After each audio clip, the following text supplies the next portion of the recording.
Hi అండి. నిన్నొకరు comment చేశారండి. మీ షాప్‌లో టిఫిన్ మీరు తినరా అని. మా షాప్‌లో టిఫిన్ మేము తినకోకుండా ఎలా ఉంటామండి. రోజు టిఫిన్ తినడం మా అలవాటు. ఒకవేళ షాప్ పెట్టకపోయినా ఇంట్లో అయినా సరే ఉప్మానో ఏదో ఒకటి చేసుకొని తింటామండి. ఈరోజు నేను టిఫిన్ అయితే 2 పూరి ఇంకా ఒక వడ అయితే తెచ్చుకున్నానండి. ఇంతకంటే ఎక్కువ తిననండి. ఏదన్నా ఒక 3 పీసులయితే తీసుకుంటాను తినడానికి.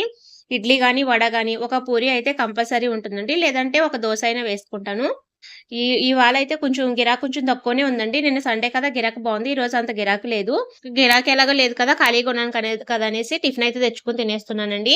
టిఫిన్ అయితే రూమ్‌లో తింటానండి. షాప్ వెనకాలే మా రూమ్ ఉంటది కాబట్టి రూమ్‌లో తెచ్చుకొని ఫ్యానేసుకొని ఇంట్లో కూర్చొని అయితే తింటానండి నేను టిఫిన్ అయితేని. తర్వాత అన్నీ అయిపోయిన తర్వాత ఇలా ఖాళీ అయిపోయినయన్నీ కూడా సర్దేసుకుంటున్నామండి. షాప్ అంతా అయిపోయిన తర్వాత లాస్ట్‌లో టీ తాగడం అలవాటండి నాకు. కానీ ఇప్పుడు ఎండ ఎక్కువుంది కదా! వేడికి టీ ఏం తాగుతావనేసి మా ఆయనయితే పల్పి ఆరెంజ్ తెచ్చారండి. 2 బాటిల్ తెచ్చారు. మా ఆయనకొకటి, నాకొకటి. ఇంకా కూలింగ్ ఎక్కువుందండి ఇది. కొంచెం తాగేసి పక్కనెట్టేసాను.